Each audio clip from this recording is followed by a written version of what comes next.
हमसे बहुत से इन्वेस्टर गारंटीड प्लान के ऊपर एडवाइस मांगते हैं कि ओवरऑल आपको अपनी इन्वेस्टमेंट्स को डाइवर्सिफाई करना है।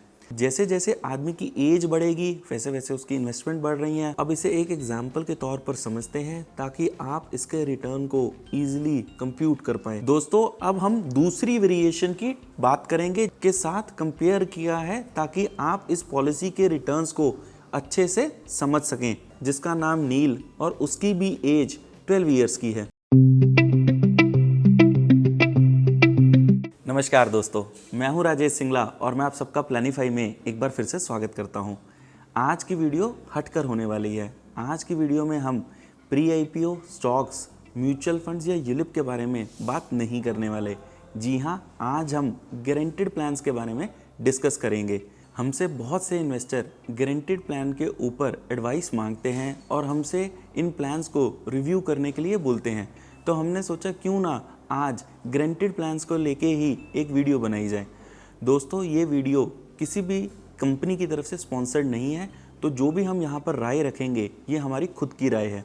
दोस्तों, बॉन्ड मार्केट बहुत ही बड़ी मार्केट है। अगर मैं यूएस इकोनॉमी की बात करूँ तो वहाँ की बॉन्ड मार्केट स्टॉक मार्केट से डबल है। जी हाँ, इक्विटी की वहाँ पर मार्केट तकरीबन $20 ट्रिलियन की है, जबकि बॉन्ड मार्केट $40 ट्रिलियन की है। अगर मैं इंडिया की भी बात करूँ तो इंडिया में बॉन्ड मार्केट इक्विटी मार्केट का 87% बन चुका है।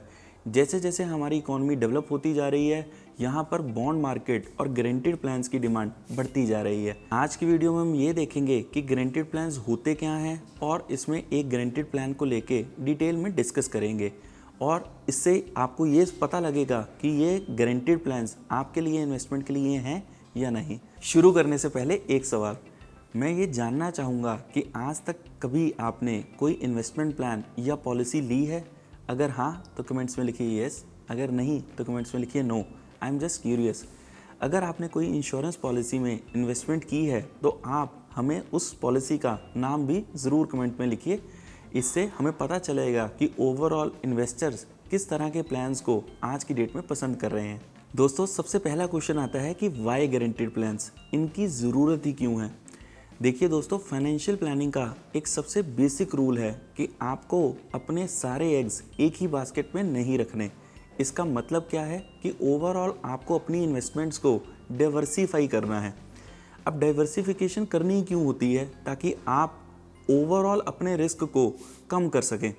जैसे जैसे एक आदमी की इन्वेस्टमेंट की कॉर्पस ग्रो करता है, हम इक्विटी के प्रपोर्शन को कम करते चले जाते हैं और डेट के प्रपोर्शन को बढ़ाते चले जाते हैं।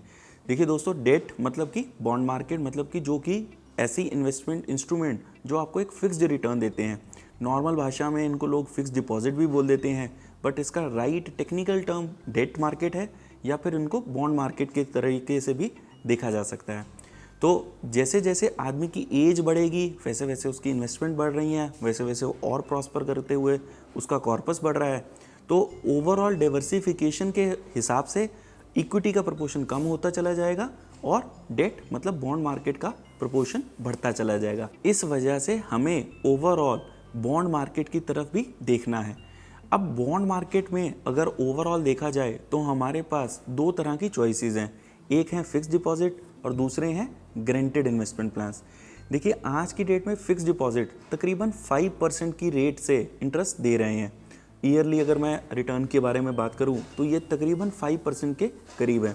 देखिए, जो ये बैंक 5% की रिटर्न दे रहा है उसके ऊपर भी इनकम टैक्स लिया जाएगा और नेट इफेक्टिव ये रिटर्न आपके इनकम टैक्स की स्लैब के करस्पॉन्डिंगली आएगा। तो अगर आप 10% की स्लैब में आते हैं तो ये 5% की बजाय आपको नेट इफेक्टिव 4.5% ही रिटर्न दे पाएगा। यदि आप 20% की स्लैब में आते हैं तो यही आपको एफडी रिटर्न नेट इफेक्टिव 4% ही मिलेगा और यदि आप 30% की स्लैब में आते हैं तो आपको नेट इफेक्टिव रिटर्न इस पर सिर्फ 3.5% ही मिलेगा। इस वजह से बैंक की एफडीज आज की डेट में लोग कम पसंद कर रहे हैं क्योंकि रेट ऑफ इंटरेस्ट काफ़ी कम है। ऑन द अदर साइड अगर हम देखें तो दोस्तों, एनसीडीज और बॉन्ड मार्केट भी एग्जिस्ट करती है जहां पर आप इन्वेस्टमेंट बिल्कुल देख सकते हैं। दोस्तों, जो जनरली एनसीडीज आती हैं वो जनरली उतनी सेफ नहीं होती। वो AA नेगेटिव या AA पॉजिटिव की रेटिंग के साथ आती हैं। वो बैंक की एफडी की जितनी सिक्योर जनरली नहीं होती। हाँ, वो आपको रिटर्न ज़रूर 7 to 7.5% के करीब आज की डेट में दे देंगी। अगर इसके अलावा हम बॉन्ड मार्केट की बात करें तो वहाँ पर टिकट साइज़ काफ़ी बड़ा है। वहाँ पे minimum ticket size 10 lakh rupees के मल्टीपल पर चलता है। हाँ, बॉन्ड मार्केट भी बहुत ही सेफ़ है। जैसे बैंक की एफडी जनरली AAA रेटिंग के साथ आती है, मतलब उस पर रिस्क बहुत ही मिनिमम गिना जाता है। हमने इंडिया में बहुत ही रेयरली किसी बैंक को फेल होते देखा है। ऐसे ही बॉन्ड मार्केट में आपको रिटर्न्स ओवरऑल 8.5% तक भी आ जाएंगे, बट ओवरऑल कैपिटल जो चाहिए उसके लिए वो मिनिमम 10 लाख के मल्टीपल पर स्टार्ट होती है।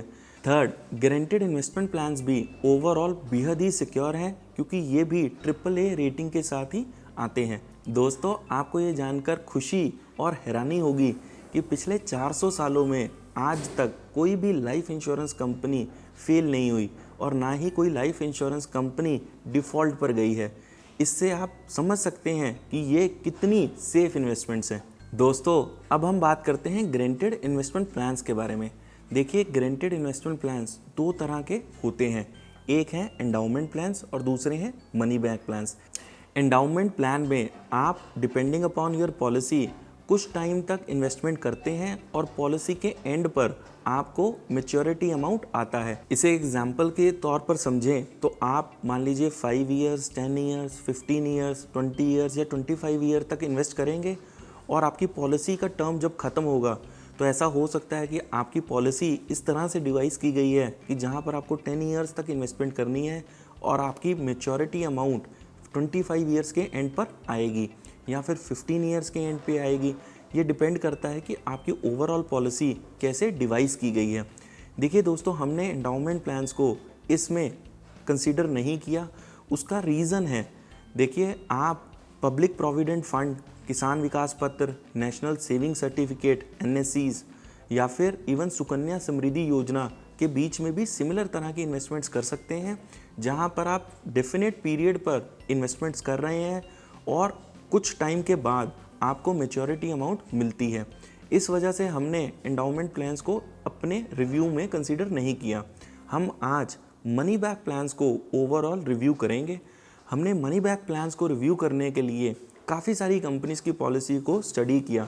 दोस्तों, हमने इसमें LIC, SBI life, HDFC life, Bajaj alliance, ICICI prudential, Kotak life और इवन एडलवाइज लाइफ की भी पॉलिसीज़ को कंसीडर किया है। इसमें जो हमें ओवरऑल सबसे हॉटेस्ट और सबसे ल्यूक्रेटिव इन्वेस्टमेंट प्लान लगा वो आज हम आपके साथ डिस्कस करेंगे। हमारे पास दोस्तों जो विनर निकल के आया वो है बजाज अलायंस का लाइफ लॉन्ग अश्योर्ड प्लान।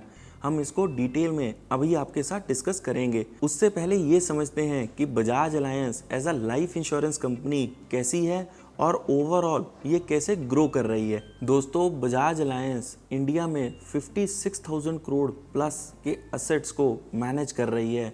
इस कंपनी का नेटवर्थ तकरीबन 9,730 करोड़ रुपीस के करीब है। ओवरऑल अगर हम देखें तो ये इंडिया में 3.5 करोड़ के करीब लोगों की लाइफ्स को कवर कर रहे हैं अपने इंश्योरेंस पॉलिसीज़ के साथ। अगर हम कंपनी की सॉल्वेंसी रेशियो की बात करें तो ये 745% के करीब है। दोस्तों, IRDA की तरफ से जो मैंडेटेड सॉल्वेंसी रेशियो है वो किसी भी लाइफ इंश्योरेंस पॉलिसी के लिए तकरीबन 150% की करीब होनी चाहिए। इवन LIC की ये रेशियो तकरीबन 160% के करीब ही है। बजाज की ये ओवरऑल पूरी इंडस्ट्री में बेस्ट नंबर है। ये IRDA के मैंडेटेड 150% से 5 टाइम्स ज़्यादा है। इससे ये पता लगता है आपको कि कंपनी कितनी स्ट्रॉन्ग है अपनी बैलेंस शीट्स में। दोस्तों, बजाज अलायंस को केयर की तरफ से AAA रेटिंग मिली हुई है और इनका claim to settlement ratio 98% plus है। दोस्तों, नेल्सन की 2020 की लाइफ इंश्योरेंस कंपनीज़ की मोस्ट ट्रस्टेड ब्रांड्स के बारे में बात करूं तो LIC और SBI लाइफ के बाद बजाज अलायंस तीसरे नंबर पर आती है, कोटक इसमें 4th नंबर पर और HDFC लाइफ 5th नंबर पर एस्टैब्लिश्ड है। दोस्तों, LIC और SBI लाइफ पब्लिक सेक्टर की कंपनीज़ हैं और इस पर इंडिया में काफ़ी ज़्यादा ट्रस्ट है। प्राइवेट ऑर्गेनाइजेशंस में अगर हम बात करें तो बजाज नंबर 1 पर है। दोस्तों अब बात करते हैं गारंटेड इन्वेस्टमेंट प्लान के बारे में, जिसमें हमने बजाज अलायंस का life long assured plan select किया है। जैसा कि नेम सजेस्ट करता है, लाइफ लॉन्ग अश्योर्ड रिटर्न्स ये प्लान आपको प्रोवाइड करेगा। दोस्तों हमने LIC और SBI लाइफ के भी प्लान्स को देखा और हमें कोई भी ऐसा इन्वेस्टमेंट प्लान नहीं मिला जिसमें 6th ईयर ऑनवर्ड्स ही आपको अच्छे रिटर्न्स मिल रहे हो। वहाँ पर generally investment plans 10th year या 15th ईयर ऑनवर्ड्स ही आपको रिटर्न्स दे पा रहे थे, और वो भी रिटर्न्स उतने ल्यूक्रेटिव नहीं थे। ये एक बहुत बड़ा रीज़न है कि हमने इस वजह से बजाज के लाइफ लॉन्ग अश्योर प्लान को सिलेक्ट किया। दोस्तों अब हम लाइफ लॉन्ग अश्योर प्लान के बेनिफिट्स को समझते हैं। इसमें 3 तरह की पॉलिसी पेइंग टर्म आती है, 10 ईयर्स की, 15 ईयर्स की और 20 ईयर्स की। मैं अभी बेनिफिट्स के बारे में बात करूंगा सो दैट आप इसको अच्छे से समझ सकें। सबसे पहले सर्वाइवल बेनिफिट आता है। इसमें आपको आपके सम एश्योर्ड का 3% गारंटेड रिटर्न ईयरली मोड में आएगा। दोस्तों आपको ये रिटर्न पॉलिसी पेइंग टर्म के कंप्लीट होते ही मिलना स्टार्ट हो जाएगा। दोस्तों अगर आपने 10 ईयर का पॉलिसी पेइंग टर्म लिया है तो 11th ईयर ऑनवर्ड्स आपको आपके सम एश्योर्ड का 3% एज गारंटेड रिटर्न मिलना स्टार्ट हो जाएगा। इसके अलावा सर्वाइवल बेनिफिट में कैश बोनस भी शामिल है, जो कि 6th ईयर ऑनवर्ड ही स्टार्ट हो जाता है। वही 10 ईयर की पॉलिसी में ही आपको 6th ईयर ऑनवर्ड्स ही आपको कैश में रिटर्न मिलना शुरू हो जाएगा, जिसके ऊपर कोई भी इनकम टैक्स देना नहीं पड़ता। दूसरा मैच्योरिटी बेनिफिट है। ये पॉलिसी 100 ईयर्स तक चलती है। 100 ईयर्स के ऊपर पॉलिसी मैच्योर होती है। अगर आपने 10 ईयर की पॉलिसी पेइंग टर्म ली है तो इसमें सम एश्योर्ड का डबल आपको मैच्योरिटी में मिलता है। अगर आपने 15 ईयर की पॉलिसी पेइंग टर्म ली है तो उस पे आपको सम एश्योर्ड का 250% एज मैच्योरिटी बेनिफिट मिलता है। और यही अगर आपने 20 ईयर की पॉलिसी पेइंग टर्म ली है तो आपको maturity amount 300% of your sum assured मिलेगी। दोस्तों पॉलिसी के मैच्योर होने पर आपको टर्मिनल बोनस भी साथ में ऐड होकर मिलेगा। दोस्तों इसमें तीसरा बेनिफिट डेथ बेनिफिट का है, जिसमें पॉलिसी टेकर की डेथ होने पर उसके परिवार वालों को सम एश्योर्ड का 200% या 250% या 300% डिपेंडिंग अपॉन आपने कौन सी पॉलिसी पेइंग टर्म ली है, उसके हिसाब से डेथ बेनिफिट उसके परिवार को मिलेगा। दोस्तों इस पॉलिसी में आपको टैक्स बेनिफिट भी मिलता है। ये 80C के अंडर इन्वेस्टमेंट आएगी। आप हर साल जो प्रीमियम पे करेंगे उस पर आप टैक्स बेनिफिट ले सकते हैं। साथ में ही दोस्तों जो भी रिटर्न्स ये पॉलिसी जनरेट कर कर आपको देगी वो भी कम्प्लीटली टैक्स एग्जेम्प्टेड हैं। मतलब कि मान लीजिए आपको इस पॉलिसी के द्वारा साल के 2 लाख, 3 लाख, 5 लाख, 10 लाख जितने भी पैसे आएंगे वो आपकी टोटल इनकम में ऐड नहीं होंगे, और ये पूरे के पूरे रिटर्न्स कम्प्लीटली टैक्स फ्री हैं। दोस्तों इस पॉलिसी के साथ आप एडिशनल राइडर के बेनिफिट्स भी ले सकते हैं, जिसमें सबसे पहले एक्सीडेंटल डेथ राइडर आता है। अगर आप अपना सम एश्योर्ड बढ़ाना चाहें तो आप इस राइडर को ऑप्ट कर सकते हैं, जिससे आपका ओवरऑल सम एश्योर्ड बढ़ जाएगा। दोस्तों अगर पॉलिसी टेकर की डेथ एक्सीडेंट की वजह से होती है तो ये राइडर एक्टिवेट हो जाएगा, और जितना भी सम एश्योर्ड इस राइडर में होगा वो आपके टोटल सम एश्योर्ड में ऐड होकर आपकी फैमिली को मिलेगा। इसमें क्रिटिकल इलनेस का राइडर भी अवेलेबल है, जिससे पॉलिसी होल्डर अपने आप को 12 क्रिटिकल इलनेस के लिए कवर कर सकता है, जिसमें कैंसर, हार्ट अटैक और कोई भी ओपन सर्जरी अगर हो रही है तो वो सारी की सारी इलनेसेस इसमें कवर हो जाती हैं। दोस्तों इसमें आपको डिसेबिलिटी राइडर भी मिलता है, जिसमें पॉलिसी होल्डर अपने आप को पार्शियल या फुल डिसेबिलिटी के लिए कवर कर सकता है। दोस्तों इसमें IRDA की सेट गाइडलाइंस के हिसाब से डिसेबिलिटी को मेजर किया जाता है, और उसी हिसाब से एक किसी भी पॉलिसी होल्डर को कवर दिया जाता है। दोस्तों इसमें वेवर ऑफ प्रीमियम राइडर भी आता है, जिससे पॉलिसी होल्डर की अर्ली डेथ पर या फिर कंप्लीट डिसेबिलिटी पर ये एक्टिवेट हो जाता है, और पॉलिसी होल्डर या उसकी फैमिली को आगे के प्रीमियम नहीं देने पड़ते। ओवरऑल टोटल बेनिफिट वैसे के वैसे इंटैक्ट रहते हैं। ये काफ़ी अच्छा राइडर है और इसकी कॉस्ट भी बहुत ही कम होती है। हम हमेशा अपने इन्वेस्टर्स को सजेस्ट करते हैं कि वो इस राइडर को ज़रूर ऑप्ट करें। दोस्तों, इसमें लास्ट राइडर फैमिली इनकम का है, जिसमें पॉलिसी होल्डर की अर्ली डेथ पर या फिर फुल डिसेबिलिटी पर उसकी फैमिली इस राइडर को एक्टिवेट करवा सकती है। इस राइडर में 1% ऑफ सम एश्योर्ड को मंथली मोड में फैमिली ले सकती है। ओवरऑल ये राइडर मिनिमम 10 इयर्स के लिए ऑप्ट करना होता है। दोस्तों, इसके अलावा डेथ बेनिफिट की ओवरऑल अमाउंट को मंथली मोड में भी लिया जा सकता है। ये ऑप्शन भी इन्वेस्टर के पास या उसकी फैमिली के पास चूज करने के लिए हमेशा अवेलेबल रहती है। पॉलिसी की 80% ऑफ सरेंडर वैल्यू पर लोन लिया जा सकता है और बजाज उसके लिए 9% इंटरेस्ट रेट चार्ज करती है, जो कि हाफ ईयरली कंपाउंड होता है। दोस्तों, अगर मैं सरेंडर बेनिफिट के बारे में बात करूं तो ये पॉलिसी 2 साल के बाद कभी भी सरेंडर की जा सकती है। ऑल्दो हम कभी भी सजेस्ट नहीं करेंगे कि आप इस पॉलिसी को सरेंडर करें, पर लाइफ में कभी कोई ऐसी कंडीशन आ जाए जिसकी वजह से इस पॉलिसी को सरेंडर करना पड़े, जो सरेंडर वैल्यू है वो 2 साल के बाद ही कैलकुलेट की जाती है। दोस्तों, बाकी किसी भी इंश्योरेंस पॉलिसी में ये बेनिफिट जनरली 3rd ईयर पर जाकर स्टार्ट होता है। यहाँ पर ये 1 साल पहले ही स्टार्ट हो जाएगा। दोस्तों, अब इसे एक एग्जाम्पल के तौर पर समझते हैं ताकि आप इसके रिटर्न को ईजिली कंप्यूट कर पाएँ। हम इसमें एक 30 ईयर ओल्ड पर्सन जतिन की बात कर रहे हैं, जिन्होंने 5 lakh rupees yearly premium opt किया है। उन्होंने पॉलिसी पेइंग टर्म 10 ईयर्स की ऑप्ट की है। दोस्तों, पहले देखते हैं कि उनकी टोटल इन्वेस्टमेंट इस पॉलिसी में कितनी है। इनका ईयरली प्रीमियम 5 लाख रुपीज़ का है, तो 10 ईयर के करस्पॉन्डिंगली इनकी टोटल इन्वेस्टमेंट 5 लाख इंटू 10 मतलब कि 50 लाख रुपीज़ की हो गई। यहाँ तक बिल्कुल सिंपल है। दोस्तों, जतिन का सम एश्योर्ड इस पॉलिसी में 29.36 लाख रुपीज़ का है, जिसको हम मोटा मोटा 30 लाख रुपीज़ भी मान सकते हैं। हमने मैच्योरिटी बेनिफिट 10 ईयर पॉलिसी के लिए देखा था, जो कि 200% है सम एश्योर्ड का। तो ओवरऑल मैच्योरिटी बेनिफिट इस केस में 60 लाख रुपीज़ के करीब आता है। एग्जैक्ट फिगर्स आपकी स्क्रीन पर दिखाई दे रही होंगी। अब इस पॉलिसी के रिटर्न्स को समझते हैं। दोस्तों, अपनी स्क्रीन पर ध्यान से देखिए। 31st ईयर से लेके 35 ईयर्स तक तो कोई भी रिटर्न इस पॉलिसी का नहीं आएगा। 36th ईयर से ईयरली कैश बोनस आना स्टार्ट हो जाएगा, जो कि 2.05 लाख रुपीज़ के करीब हैं।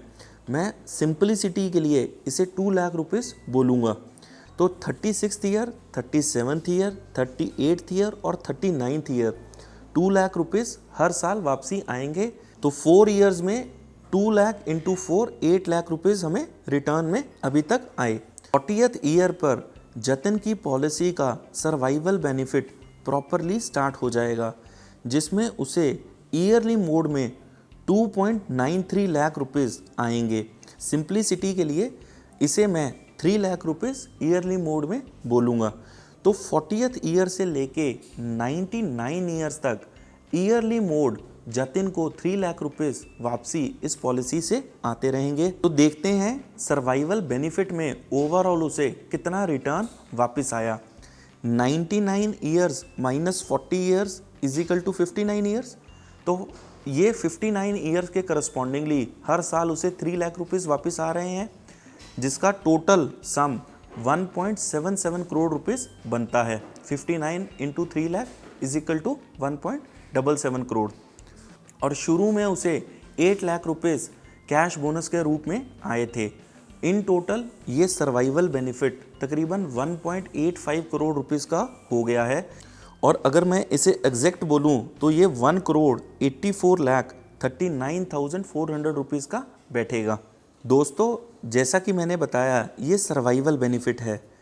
उसके बाद मैच्योरिटी बेनिफिट या फिर डेथ बेनिफिट एक्टिवेट होगा। 100 ईयर पर ये पॉलिसी मैच्योर होगी और इस पर सम एश्योर्ड का डबल अमाउंट मैच्योरिटी बेनिफिट के रूप में आएगा। इस पॉलिसी का सम एश्योर्ड 29,36,000 रुपीज़ का था, तो उसका डबल मतलब कि 58,72,000 रुपीज़ मैच्योरिटी बेनिफिट में मिलेंगे।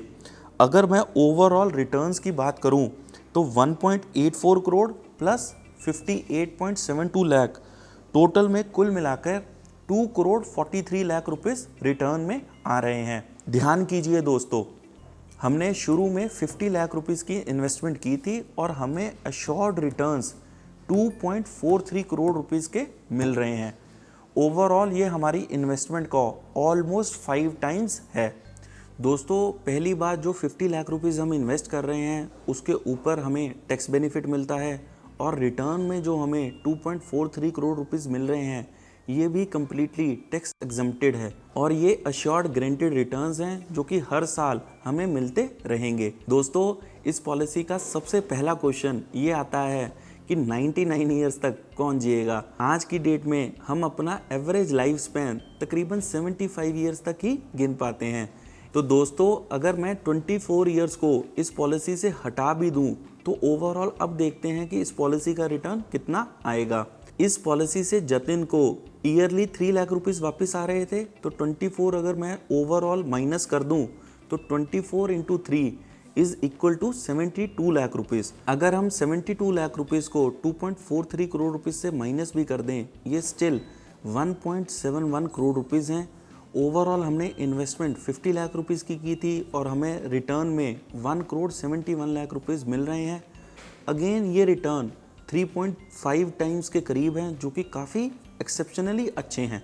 दोस्तों, अब हम जतिन की बजाय नीलेश की एग्जांपल लेंगे। नीलेश ने ये पॉलिसी 10 ईयर की बजाय 15 ईयर पेइंग टर्म के हिसाब से रखी है और वो भी 5 लाख का ही प्रीमियम पे कर रहे हैं। तो पहले देखते हैं कि नीलेश की 15 ईयर में ओवरऑल इन्वेस्टमेंट कितनी है।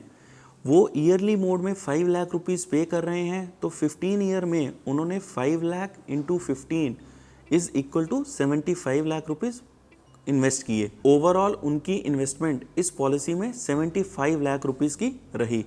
अब देखते हैं नीलेश के रिटर्न्स के बारे में। नीलेश का पॉलिसी पेइंग टर्म 15 ईयर्स का है, इस वजह से उनका सम एश्योर्ड इस पॉलिसी में 39.84 लाख रुपीस का हो गया। मोटा मोटा इसे 40 लाख रुपीस माना जा सकता है। ध्यान करिए दोस्तों, जतिन के ये केस में 30 लाख रुपीस के करीब था। अब इस बार क्योंकि सम एश्योर्ड 40 लाख रुपीस का है, मैच्योरिटी अमाउंट इसमें 250% ऑफ सम एश्योर्ड मिलेगी, जो कि तकरीबन 1 करोड़ के करीब बैठती है।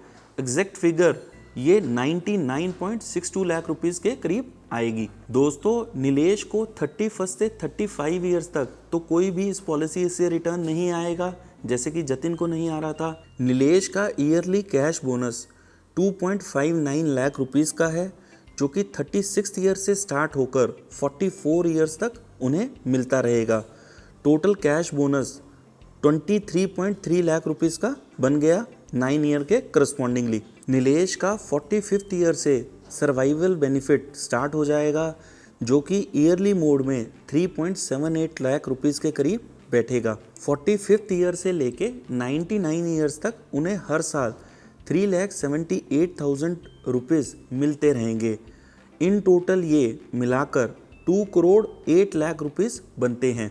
अगर हम सर्वाइवल बेनिफिट में कैश बोनस को भी ऐड कर दें तो ये कुल 2.31 करोड़ रुपीस बन गई है।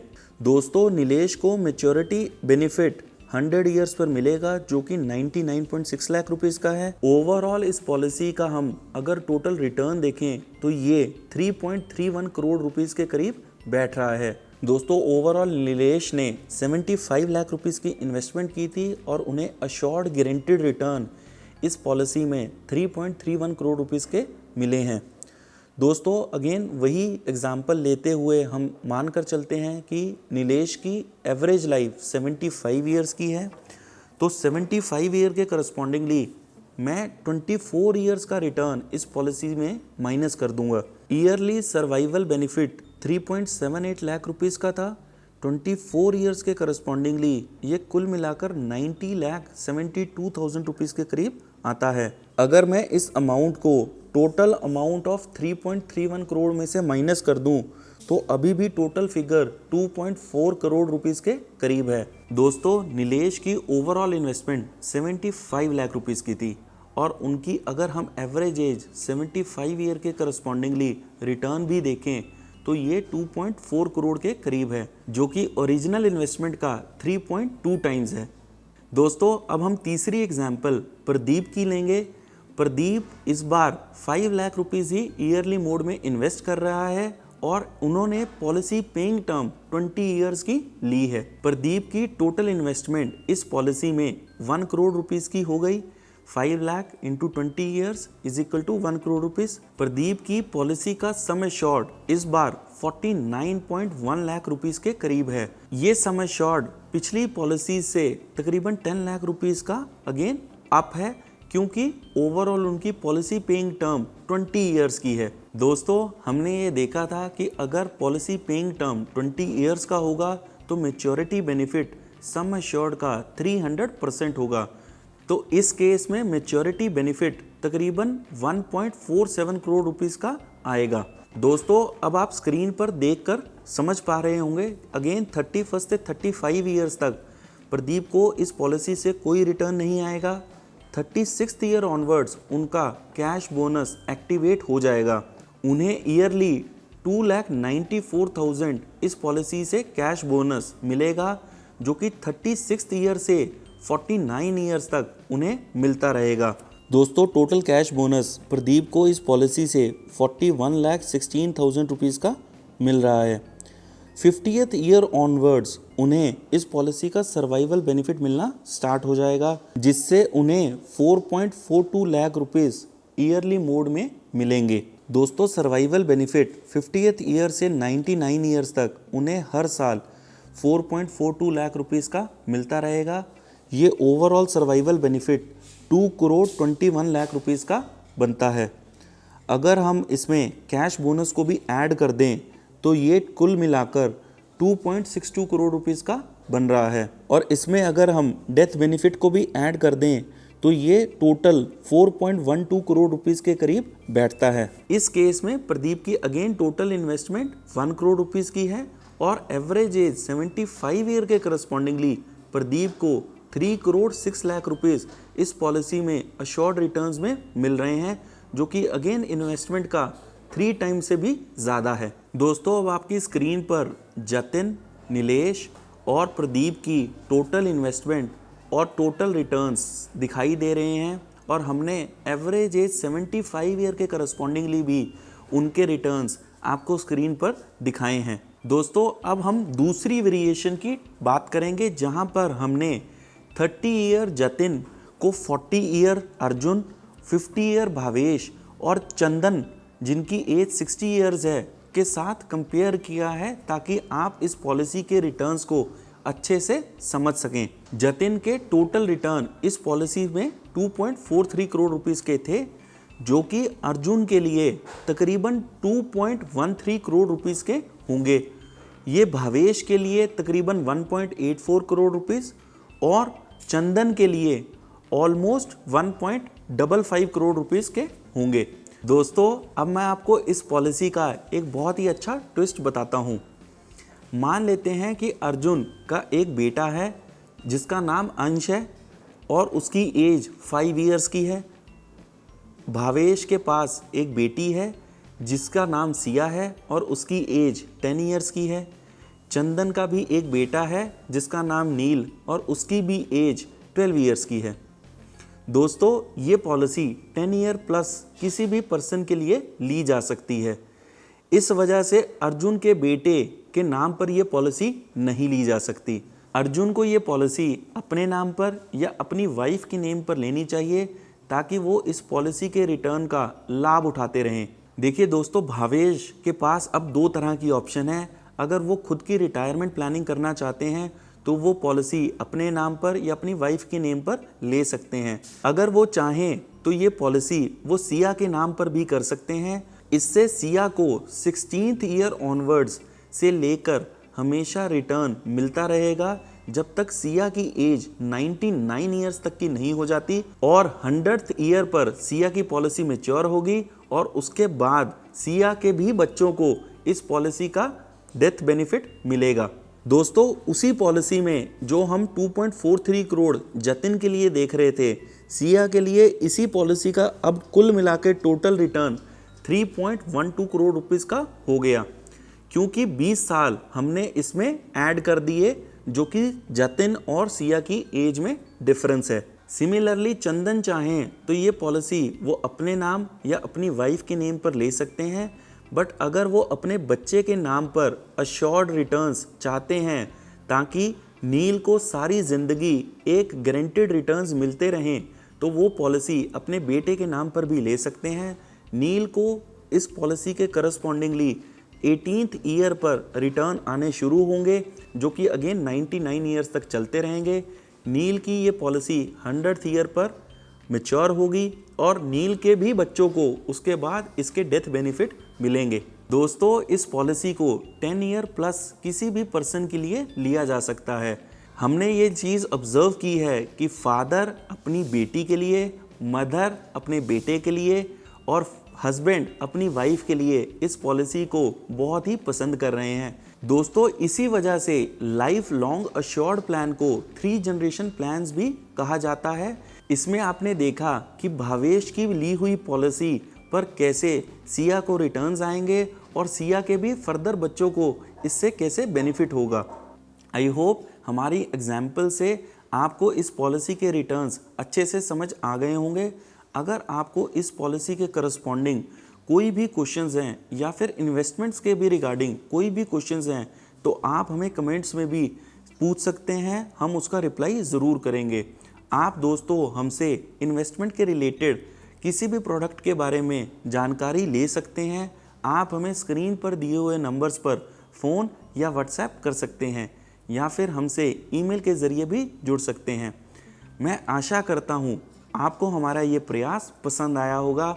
हमें दोस्तों आपके सपोर्ट की बहुत ज़रूरत है। मैं दोस्तों आपसे गुजारिश करूँगा कि आप इस वीडियो को अपने दोस्तों के साथ फेसबुक, व्हाट्सएप, लिंक्डइन और अदर सोशल नेटवर्क्स पर शेयर करें। इस वीडियो को लाइक करें। आप अपनी फीडबैक हमें इस वीडियो में भी ज़रूर दें। प्लानिफाई के चैनल को सब्सक्राइब करें और नोटिफिकेशन बेल के आइकन को दबाएं ताकि ऐसी बेहतरीन वीडियोस आप सबसे पहले देख सकें।